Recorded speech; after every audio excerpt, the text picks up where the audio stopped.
And I thank God that He has placed us in a position where we are able, not every church has the gift of teaching. Perhaps they're evangelistic, and that's beautiful, that's fine. The Evangelistic Association should share its gift with the teaching ministries, and then on the other hand, the teaching ministry should share its teachings and research and God's blessings with all other churches. I wish I could say that in this great nation that we had a great, that was really catching on. I can say this, that we have many, many, many ministers that study with us, and that even come here, that pass through here.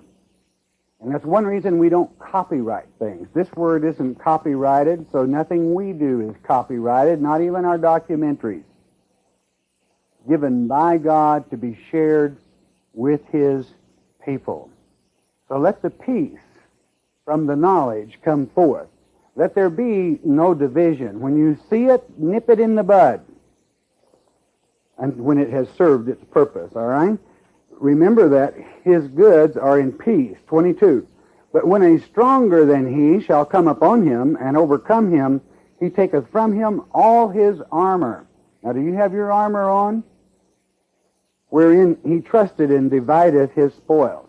That's why you want to be on the winning team. What team are you talking about? Shepherd's Chapel? No, unless you want to say the chief shepherd, which is to say Christ. If you are on His team and you have on His armor, you don't ever have to worry about it being stripped from you, for He is the stronger. He is the victor. He that is not with me is against me, and he that gathereth not with me scattereth. That's the words of Jesus Christ. Think on them.